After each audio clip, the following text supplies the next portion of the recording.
Fear and fallout from the deadly shootings in Atlanta are still echoing tonight. Investigators have not identified a motive, but the issue of hate crimes against Asians headlined a hearing in Washington today. Lisa Desjardins reports. For the first time in more than 30 years, a congressional hearing on discrimination against Asians. An issue both public and personal for Asian American lawmakers in both parties. The Asian American community has reached a crisis point that cannot be ignored. Since the beginning of the COVID-19 pandemic, Asian Americans have been terrified by the alarming surge in anti-Asian bigotry and violence we have witnessed across our nation. 68% of these incidents and crimes were targeted towards Asian American women. This has to stop. The topic is especially poignant in the wake of deadly shootings at spas in the Atlanta area this week.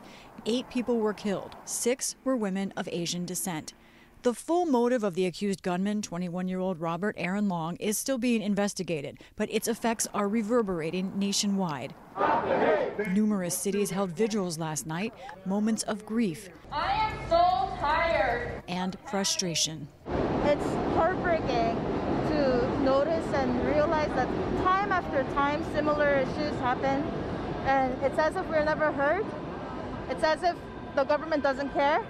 Back at today's hearing, witnesses pointed to a long history of bigotry and abuse, from the Chinese Exclusion Acts of the 19th century to Japanese internment in World War II, to recent vicious acts of violence, including this assault on a 91-year-old man in Oakland's Chinatown, and just yesterday, an elderly woman in San Francisco. This, witnesses argued, undergirds less visible but also powerful issues. Actor and advocate Daniel Dae Kim. I was speaking to a pollster during the recent elections, and I asked him why, when I see polling results broken down by race, do I so rarely see Asian Americans as a separate category? He heard my question, he looked me dead in the eye, and he said, because Asian Americans are considered statistically insignificant. It was a complex and at times tense hearing, as some Democrats raised racial slurs used against Asians, including during the pandemic. Stop using racist terms like Kung Flu or Wuhan virus or other ethnic identifiers in describing this virus. I am not a virus. Republicans like Chip Roy of Texas pushed back, arguing that too much is being made of race as a motive and America as racist, and it is chilling free speech. It seems to want to venture into the policing of rhetoric in a free society. We shouldn't be worried about having a committee of members of Congress policing our rhetoric because some evildoers go engage in some evil activity as occurred in Atlanta, Georgia.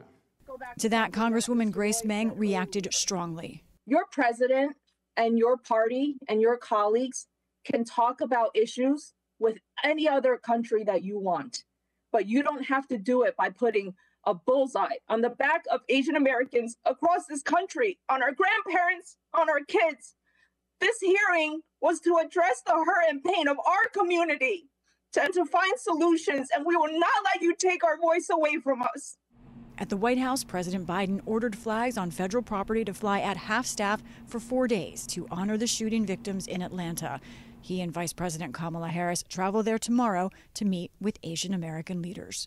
For the PBS NewsHour, I'm Lisa Desjardins.